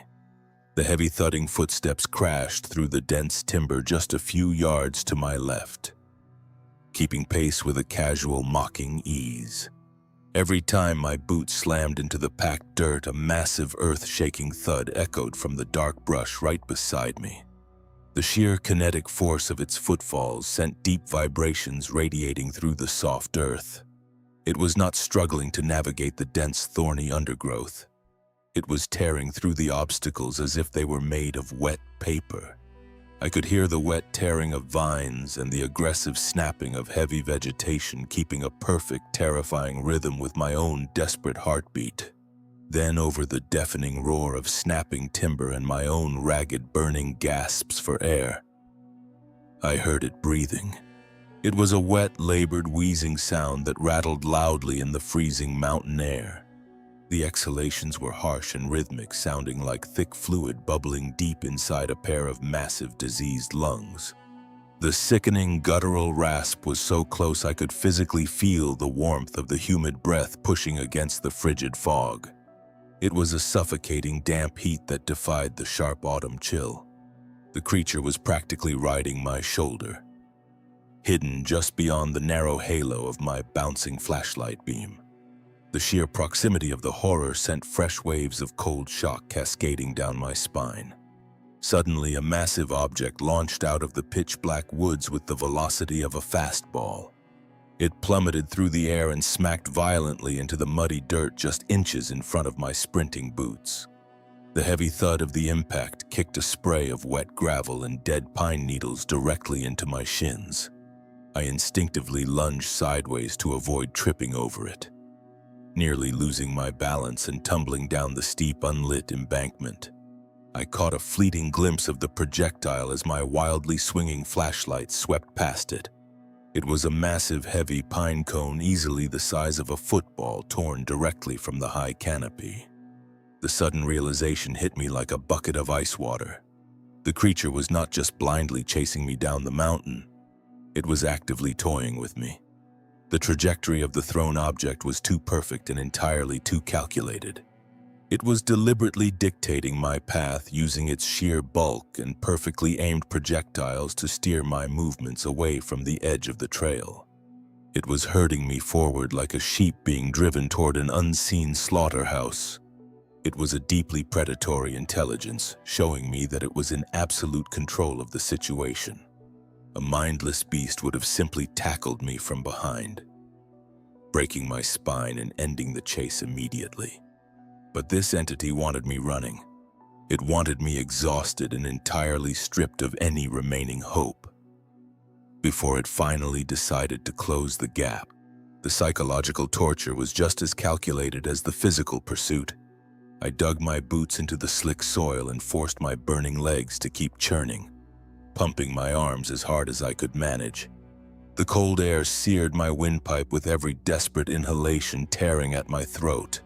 I locked my eyes straight ahead, staring blindly into the dizzying tunnel of white fog and bouncing light. The horrific rattling breath grew slightly louder, pressing against my left ear.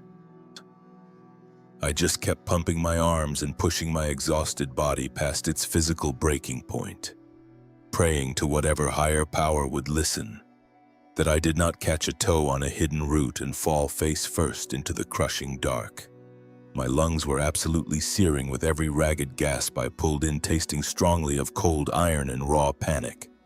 I had been sprinting blindly through the freezing fog for what felt like miles. According to the mental map I had aggressively traced and retraced in my head, I should have hit the small gravel pull-off where my Subaru was parked at least 10 minutes ago.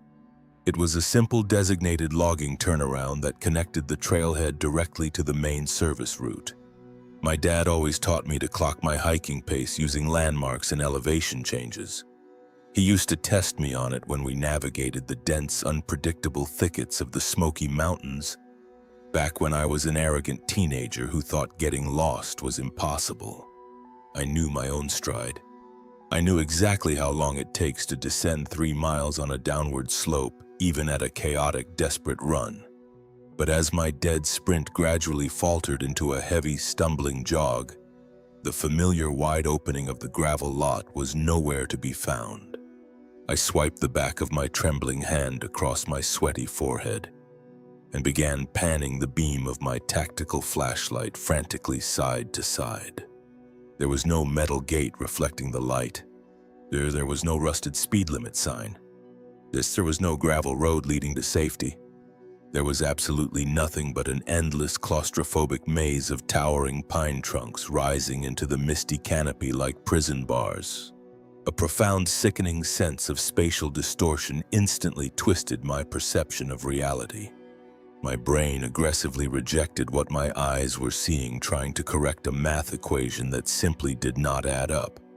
I have hiked this exact Appalachian access route dozens of times since my early college days when I needed to escape the crowded dorms. It is a completely straightforward downward shot straight off the mountain ridge without a single branching fork or confusing intersection.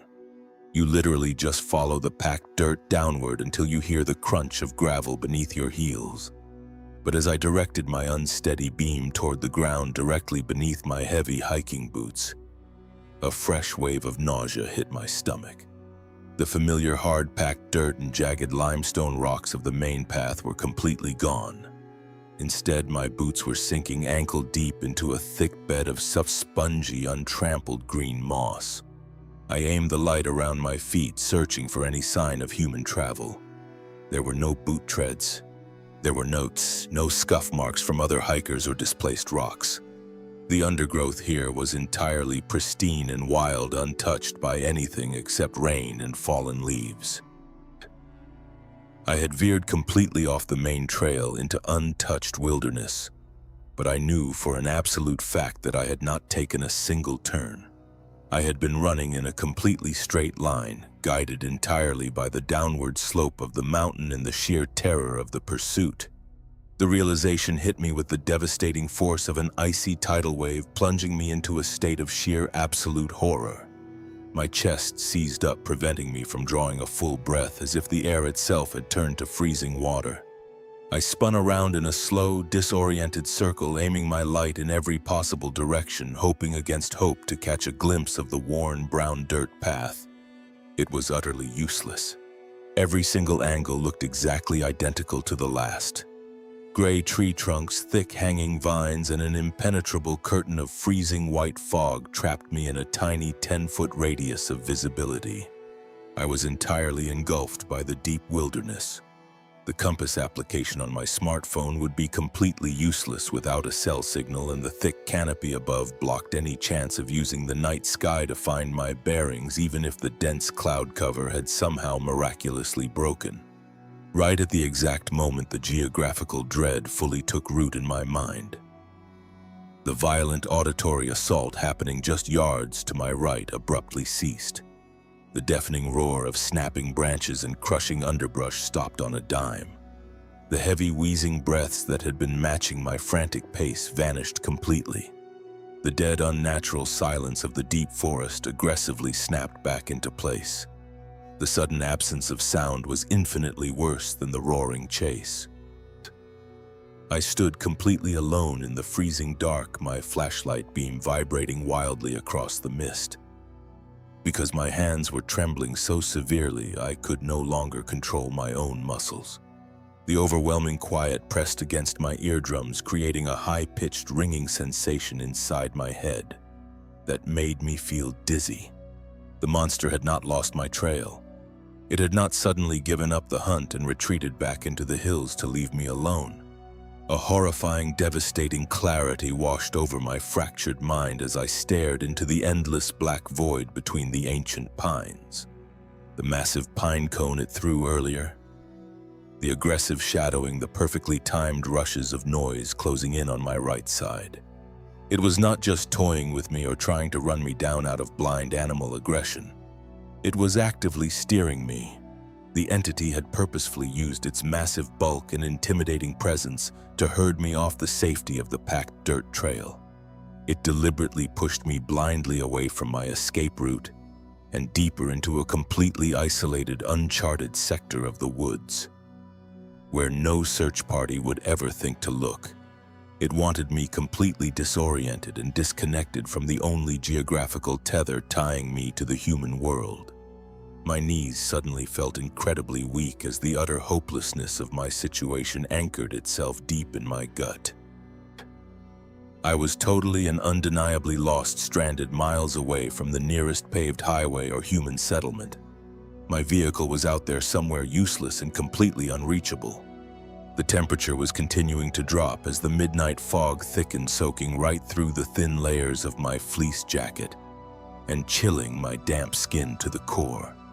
I shivered uncontrollably, my teeth clacking together as the freezing mist wrapped around my neck. I was entirely, completely trapped in the pitch-black wilderness with an apex predator that possessed human intelligence and the horrific ability to steal the voices of my loved ones. I gripped the handle of my folding pocket knife inside my jacket, knowing just how absolutely pathetic the 3-inch steel blade truly was against a behemoth that could manipulate the very fabric of the forest environment.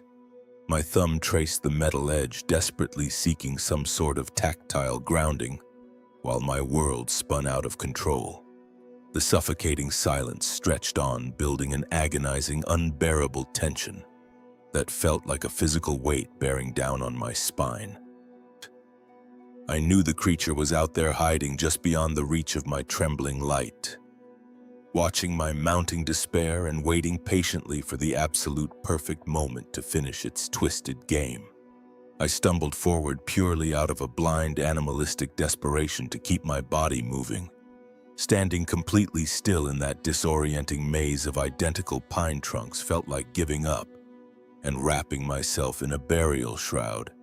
Every single step I took was a chaotic gamble on the uneven forest floor. My heavy boots dragged through the thick, spongy moss, tearing up clumps of wet earth as I blindly pushed my way deeper into the unknown. The dense mountain fog had thickened to an absolutely punishing degree. It was no longer just a mist, but a suffocating physical wall of white moisture. When I raised my tactical flashlight, the bright beam hit a solid curtain of condensation just 10 feet ahead of my face and scattered uselessly back into my eyes. The tiny airborne water droplets caught the light, swirling and shifting in mesmerizing, unnatural patterns that made me incredibly dizzy. I grew up taking weekend road trips through the Shenandoah Valley with my dad driving his old beat-up pickup truck through similar low-hanging clouds. Back then, the fog always felt magical and serene, wrapping the mountains in a quiet, peaceful blanket. Out here in this corrupted stretch of wilderness, that same weather phenomenon felt entirely malicious.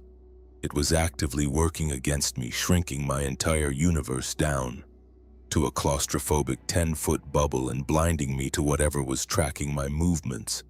My legs were operating on sheer automated survival instinct, violently protesting every erratic lunge and stumble. The freezing damp air burned my windpipe with an intense searing heat. I kept my head down, focusing entirely on not snapping an ankle on a hidden route, when a large geometric shape suddenly broke the monotonous, endless gray of the fog. It was completely out of place among the organic vertical lines of the towering tree. As I dragged my exhausted body a few yards closer, the blocky dark shape slowly morphed into a discernible structure. It was an old, decaying hunting blind, or perhaps an abandoned logger shack left over from the timber operations that stripped these mountains nearly a century ago. The entire building leaned aggressively to the left, looking as though a strong gust of wind could instantly reduce it to a pile of splinters. The exterior wooden planks were severely warped, blackened by decades of rain and choked with a thick layer of slimy, bright green moss. The corrugated tin roof had partially caved inward, sagging heavily under the weight of accumulated dead branches and wet pine needles.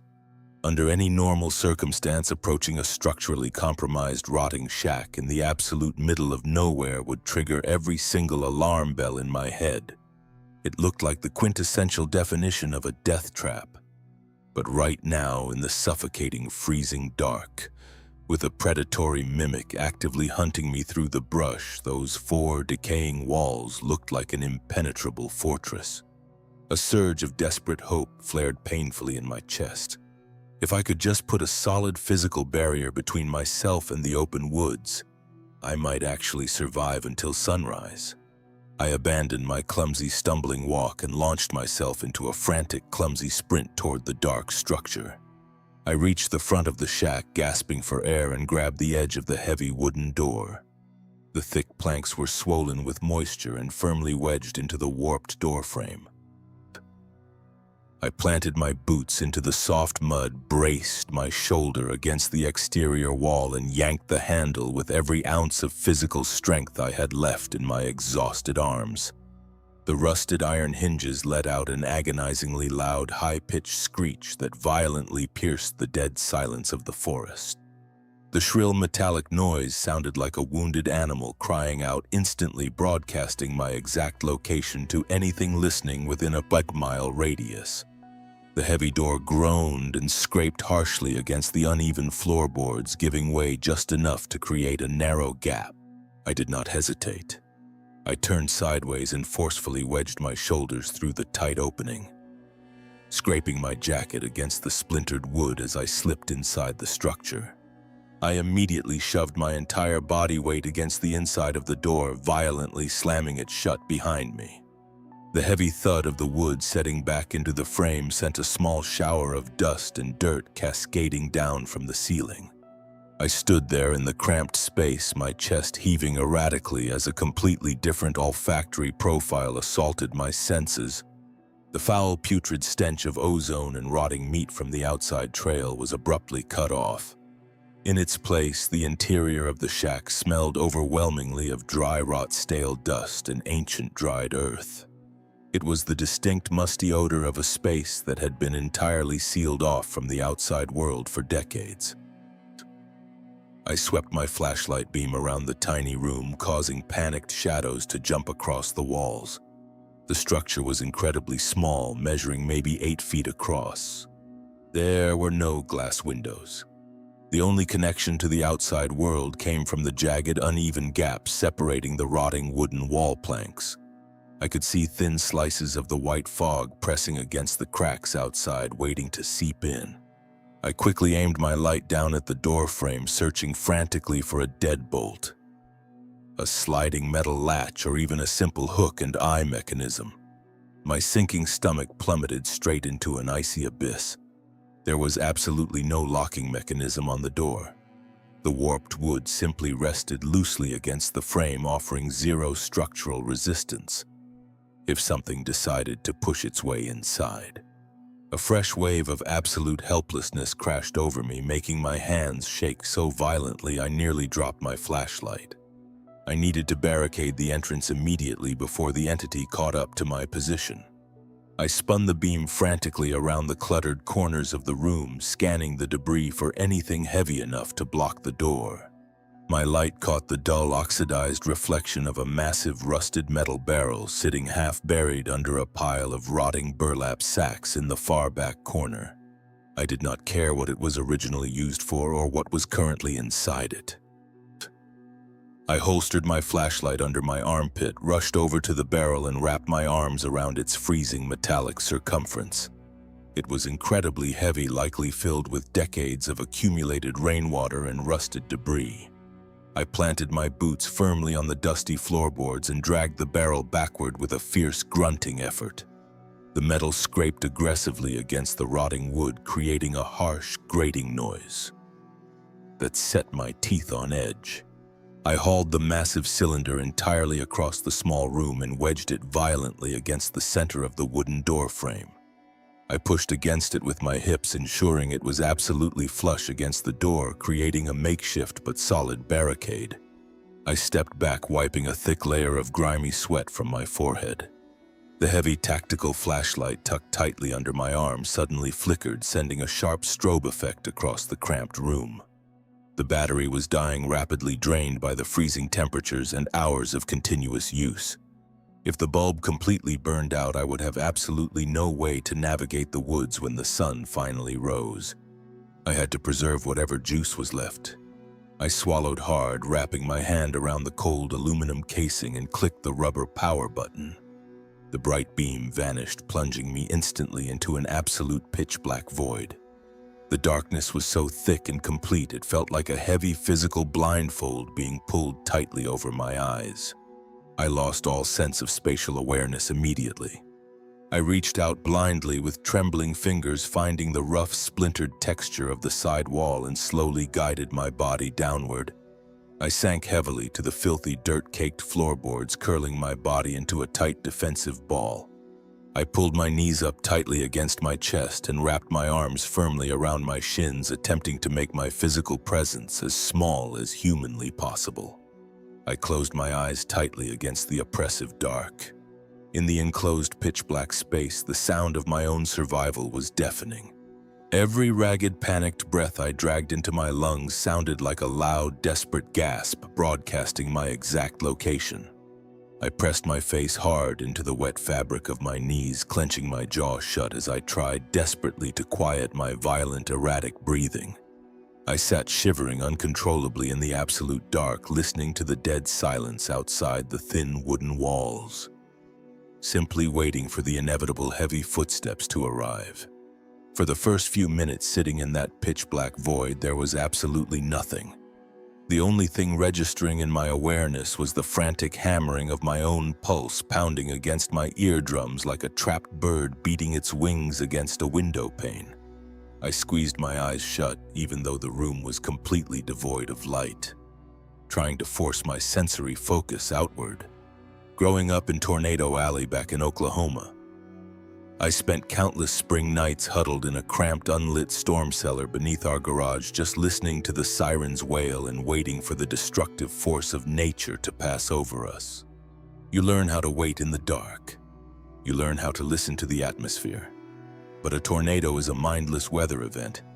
What was currently hunting me possessed a cruel, calculated intelligence. The crushing silence eventually broke. I heard the distinct, sickening sound of heavy, wet footsteps squelching into the mud just outside the rotting timber walls. Whatever had chased me down the mountain had finally arrived at the clearing. The footfalls were slow and deliberate, pacing in a wide circle around the perimeter of the abandoned logger shack. With every single step the entity took, the ancient floorboards beneath my huddled body vibrated violently. The sheer mass required to send tremors through the frozen earth and up into the foundation was incomprehensible. It felt like a fully loaded cement truck was slowly rolling around my tiny refuge. The pacing abruptly ceased. The heavy, squelching footsteps came to a halt, directly outside the single wooden door I had just barricaded. A profound, paralyzing dread washed over me, entirely freezing the blood in my veins. The entity was standing mere inches away from me, separated only by a thin layer of decaying pine planks. Then a new sound ripped through the stillness. It was a slow, agonizing scratch dragging deliberately from the very top of the wooden door frame all the way down to the muddy threshold. It sounded exactly like long, thick fingernails being pressed forcefully against a dense chalkboard. The harsh, grating friction of the claws carving into the warped wood set my teeth on edge and sent involuntary shivers cascading down my spine. The creature was testing the structural integrity of my shelter, looking for a weak point to exploit. The sheer horror of that creeping, scratching noise finally broke my stoic resolve. A hot, involuntary sob hitched in my throat, threatening to spill out into the quiet space. I immediately slammed both of my trembling hands completely over my mouth, biting down hard into the fleshy part of my own palm to stifle the noise. If I made even the slightest whimper, I would be giving the predator the exact confirmation it was looking for. The scratching stopped. For a fleeting second, I desperately hoped it had given up and turned back toward the deeper woods. Then the entity finally spoke. The sound that leaked through the gaps in the rotting planks was the most profoundly disturbing thing I have ever endured. It was using my own voice again, but this time it was not humming a country radio tune. It was the exact sound of me crying. The voice hitched and hyperventilated, capturing the precise, frantic cadence of a person experiencing a total panic attack. "Please let me in," it begged, sobbing pathetically into the freezing mist. "I am so cold. Please unlock the door." The flawless mimicry captured my exact tone of absolute despair. It was as if the creature had reached into my current psychological state, extracted my internal monologue of terror, and was now broadcasting it right back at me. The sickness twisting my stomach threatened to completely empty my guts onto the dirty floorboards. Before I could even process the grotesque psychological violation, the entity grabbed the heavy iron door handle from the outside and began to rattle it with a sudden, explosive violence. The thick wood shook frantically in the frame. The heavy, rusted metal barrel I had wedged into the corner groaned loudly under the intense pressure, shifting a fraction of an inch across the dusty floor. I squeezed my eyes tighter, praying the makeshift barricade would hold against the furious rattling. Just as abruptly as the violent shaking began, the handle dropped still. The weeping mimicry of my voice cut out completely. When the entity spoke next, the audio glitched into a jarring new frequency. It dropped an entire octave, morphing seamlessly into the aggressive, commanding tone of my older brother. "Open the door right now, you idiot!" it barked sharply. The pitch was uncanny, carrying the exact impatient reprimand he used whenever I locked him out of our shared bathroom as kids. Hearing my sibling yelling at me in the middle of a remote Appalachian forest severed the last remaining threads of my sanity. The auditory horror did not stop there. The commanding shout fractured, splitting into a dozen overlapping whispers that swirled chaotically around the exterior of the shack. It was a cacophony of stolen identities. I heard the soft, concerned murmur of my ex-partner asking if I was okay. I heard the gruff laugh of my college track coach, I heard the distinct bright chatter of the cashier who sold me my morning coffee 2 days ago. Every single voice I had interacted with recently was being weaponized into a swirling, chaotic chorus of deception. The overlapping whispers pressed through the gaps in the woods, slithering into the dark space and wrapping around my mind like a suffocating shroud. The chorus of stolen voices swelled into a dizzying crescendo before abruptly morphing into a guttural, deafening roar that shook the very foundation of the small building. The psychological manipulation immediately gave way to raw brute force. A massive, unimaginable weight slammed aggressively against the outside of the wooden door. The impact sounded like a wrecking ball crashing into the timber. The thick, warped planks bowed violently inward, groaning and splintering under the tremendous assault. The rusted barrel screeched against the floorboards, sliding another inch backward as the door hinges shrieked in protest. Dust and dead spiders rained down from the collapsing tin roof, covering my shivering body in a layer of grime. I scrambled backward across the filthy dirt floor, pressing my spine as hard as I possibly could against the far back wall of the tiny shack. I pulled my knees tight to my chest, making myself as small of a target as humanly possible. My left hand dug into the rotting wood behind me, while my right hand clamped in a death grip around the canister of bear spray. I kept my thumb locked down on the trigger nozzle, aiming the chemical payload directly at the buckling door. The thin layer of decaying pine was the only thing preventing the monstrous entity outside from dragging me into the freezing fog. As a second deafening slam crashed against the entrance, threatening to completely shatter the fragile barricade, I fully prepared to dive violently inside this rotting, forgotten box. The physical battery on the door did not end quickly. It stretched out over what felt like centuries. I sat crushed against the rotting back wall of the tiny shack, with my finger locked painfully over the bear spray nozzle.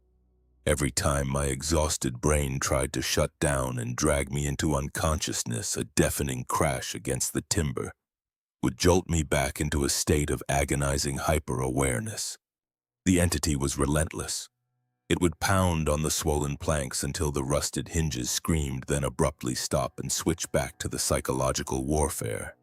The overlapping stolen voices leaked through the muddy gaps in the wood, whispering intimately into the dark. I heard my middle school history teacher casually asking me about a homework assignment, followed instantly by the wet, guttural sobbing of my own voice pleading for mercy. My mind began to severely fray under the relentless pressure. When you are deprived of vision and forced to endure continuous, unpredictable auditory horror, your grip on reality simply dissolves. I found myself biting the inside of my cheek until it bled freely, just to use the sharp physical sting to anchor myself to the waking world. I have no idea how many hours I spent trapped in that cramped, lightless box. But eventually, the oppressive ink-black darkness inside the shack began to change. A faint, muddy gray hue slowly started filtering through the jagged, horizontal cracks between the wall boards. Morning was finally breaking over the Appalachian Ridge. As the weak, pale sunlight slowly bled into the dense forest outside, the violent atmospheric pressure surrounding the cabin began to lift. The brutal body slams against the door ceased. The horrifying chorus of mimicking whispers dissolved, melting away into the thinning mist. Then I heard it. A single sharp chirp from a real living bird echoing somewhere high up in the canopy. It was the most beautiful, comforting sound I had ever experienced in my entire life. It meant the natural rules of the wilderness were reasserting themselves. The unnatural dead silence had been broken by an ordinary organism. But I was not about to gamble my survival on a single bird call. I remained completely frozen against the back wall, my knees hugged tightly to my chest, and forced myself to wait for 1 entire hour. I counted every single agonizing second in my head, listening intently for any heavy breathing or shuffling leaves waiting just beyond the threshold. 60 excruciating minutes passed without a single anomaly. The woods outside sounded entirely ordinary, filled with the distant chatter of waking wildlife and the gentle rustle of a morning breeze. My legs were completely numb and shivering violently from sitting on the freezing dirt floor for so long. I forced my cramped joints to unbend, using the sidewall to slowly push myself up into a standing position. Every muscle in my body protested, screaming with deep, exhausting aches. I kept my chemical deterrent raised and cautiously stepped toward the entrance. I grabbed the heavy, rusted metal barrel, dragging it inches at a time away from the door frame. The grating screech of the metal against the wood felt dangerously loud, but nothing rushed the shack in response. I pressed my palm against the damp, swollen timber of the door and pushed it slowly outward. The hinges groaned loudly as the pale morning light flooded into the musty interior, blinding my unadjusted eyes for a brief second. I stepped out into the crisp mountain air. The clearing was totally empty. The dense white fog had lifted, leaving behind a typical overcast autumn morning. I spun in a slow circle, scanning the immediate tree line. There was absolutely no sign of the towering mimic that had spent the entire night trying to break me. Taking a hesitant step forward, my boots crunched softly against the damp foliage. I looked past the decaying structure and recognized a massive, jagged limestone outcropping jutting out of the earth just a short distance away. My breath hitched in my throat as the geographical reality of my location suddenly clicked into place. I knew that specific rock formation. I had passed it on my drive up the mountain. I was only a few hundred yards away from the designated gravel turnaround.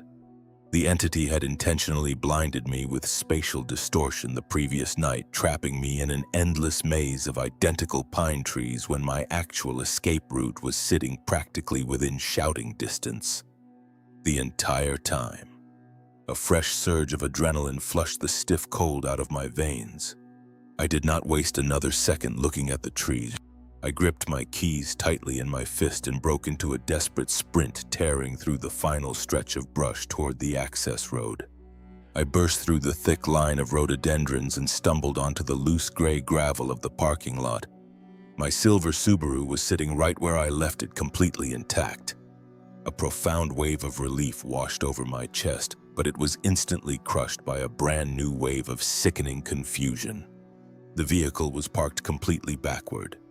When I arrived on Friday afternoon, I had specifically backed my car into the dirt spot, leaving the headlights pointed directly toward the long exit road for an easy departure. Now the front grille was aimed directly at the dead end of the embankment.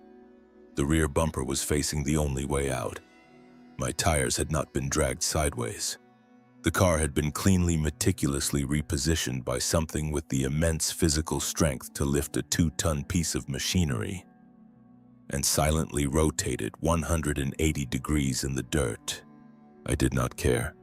My brain simply refused to process the horrifying logistics of that final warning. I lunged at the driver's side door, jammed my thumb onto the unlock button, and threw myself inside. I slammed the heavy door shut, hitting the master lock, and jammed the metal key into the ignition. I twisted it hard. The cold engine sputtered violently, coughing and struggling to turn over. Panic flared hot in my throat as I pumped the gas pedal, praying to whatever entity would listen. Finally, the engine roared to life with a loud, reassuring rumble. I aggressively slammed the gear shift into drive, mashed my boot down on the accelerator, and tore out of the forest, spraying a massive cloud of wet gravel in my wake. I gripped the steering wheel so aggressively my knuckles turned entirely white, refusing to ease off the gas pedal until the dense, intimidating canopy of the Blue Ridge Mountains was miles behind me. I drove for 2 straight agonizing hours, pushing my old Subaru well past the speed limit down the winding interstate highways. My palms left slick sweat marks on the cracked leather steering wheel cover, but I did not dare wipe them off. I did not care if a state trooper pulled me over with flashing lights. Honestly, getting arrested and placed in the back of a brightly lit, secure police cruiser sounded like absolute heaven, compared to spending another single minute near that cursed forest. I never once considered turning the vehicle around to go back for my abandoned camping gear. That expensive down sleeping bag and my trusty portable stove could rot into the mountain moss for all I cared. They belonged to the entity now. I also never picked up my phone to dial emergency services once I finally hit a cell tower zone. What exactly was I supposed to tell the local authorities that would not instantly land me in a mandatory psychiatric hold? Yes, officer. A 10-foot-tall invisible mimic chased me through the trees and then somehow picked up my 2-ton vehicle and rotated it in the mud. They would have drawn my blood for hardcore drug testing before I even finished the sentence. In rural America, you do not call the cops to report a monster. You just count your blessings that you made it out with your lungs still expanding and your heart still beating. The sun was blazing brightly by the time I finally reached the crowded, bustling suburbs of Charlotte. The jarring contrast between the untamed ancient wilderness and the perfectly manicured lawns of these modern neighborhoods was entirely surreal. Seeing silver minivans pulling into paved driveways and regular people walking their golden retrievers on concrete sidewalks almost made me weep with profound relief. I pulled into the parking lot of the temporary extended stay motel I had booked for the weekend and stumbled heavily into my room. I immediately stripped off my mud-caked hiking clothes, sealing them tightly inside a plastic trash bag because they absolutely reeked of the mountain. I stepped into the cramped fiberglass bathroom and turned the shower dial as far to the hot side as it would physically go. I stood under the scalding spray for over 40 minutes, scrubbing my skin raw with a cheap abrasive bar of motel soap, trying desperately to wash off the lingering stench of ozone and rotting meat. But no matter how hard I scrubbed my flesh, the foul odor seemed permanently lodged deep inside my nasal passages. It was as if the creature had somehow infected my actual respiratory system with its putrid breath. When I finally stepped out of the steaming water, the sheer physical exhaustion hit my body like a falling brick wall. My legs completely gave out. I collapsed onto the stiff floral mattress without even bothering to dry my wet hair. And I slept in a dark, dreamless coma for 14 straight hours. You always tell yourself that physical distance and passing time are the ultimate cures for profound trauma. You desperately want to believe that if you put enough miles of highway and pouring concrete between yourself and the nightmare, the bad things can never reach you again. It has been exactly 3 weeks since that disastrous camping trip. I threw myself entirely into the daily distraction of rebuilding my life after my messy breakup. I successfully moved out of that depressing motel and signed a lease on a highly secure second-floor apartment, right in the heart of a busy Charlotte neighborhood. I intentionally chose a brick building surrounded by constant human activity. The ground floor features a loud 24-hour coffee shop, and the street outside is perpetually buzzing with delivery drivers and local college students walking home from the nearby bars. My unit boasts heavy steel deadbolts on the solid wood front door, and the balcony is suspended 15 feet above the concrete pavement, safely out of reach. It is a modern urban fortress. I spent the last 21 days aggressively convincing my frayed nervous system that the mountain predator was strictly bound to the deep woods. I rationalized that entities like that are tied to their remote geographic locations. Completely unable to cross the boundary into a brightly lit, loud, concrete jungle, I actually started to believe that the ordeal was over, and I was finally safe. I was horribly, painfully wrong. The devastating reality check arrived last night, destroying every single layer of security I had built. I was sitting on my plush living room couch, mindlessly watching late-night reruns of old sitcoms, trying to let my brain unwind after a grueling 10-hour shift at the office.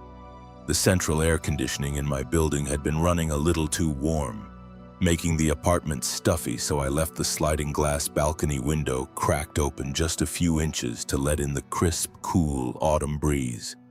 It was around 2 in the morning.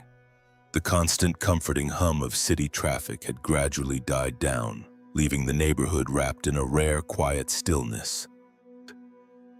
I was nursing a cup of hot chamomile tea, feeling my heavy eyelids beginning to droop. Everything felt incredibly mundane, ordinary, and secure. I placed my empty ceramic mug onto the glass coffee table and let my heavy head rest against the couch cushions. But then the atmosphere inside my apartment abruptly shifted. The ambient humming noise of the refrigerator compressor completely cut out. The faint distant rumble of the highway traffic vanished entirely. The exact same heavy, suffocating dead silence that had paralyzed my campsite in the mountains aggressively flooded my living room. The sudden violent drop in air pressure was so severe it actually made my ears pop. A freezing, damp draft slithered through the narrow crack in the balcony window, carrying a faint but unmistakable scent of old copper pennies and wet dog hair. My heart instantly seized in my chest, pounding with a violent, sickening rhythm that made my ribs ache. I sat completely rigid on the cushion, staring blindly at the cracked glass door. My mind scrambled for an excuse. I told myself it was just a localized power outage hitting the block, or a weird foul draft blowing up from the trash cans in the alleyway below. I slowly raised my trembling hand and reached over to turn off the table lamp beside the couch, hoping the sudden darkness would conceal me from whatever was waiting outside. My cold fingers brushed the metal switch. Right at that exact agonizing second, a sound drifted up from the dark, narrow alleyway 15 feet below my balcony. It was a flat, robotic whisper carrying perfectly on the freezing wind, slicing through the urban silence with impossible, terrifying clarity. It was my own voice, entirely devoid of any human emotion. "Are you having fun yet?" My hand froze on the lamp switch as the blood drained entirely from my face. I realized then with a crushing absolute certainty that putting miles of concrete between us meant absolutely nothing. The deep woods do not just stay in the mountains. Sometimes when you catch the attention of something ancient and hungry, it follows you all the way home into the city and simply waits in the dark shadows just beneath your window.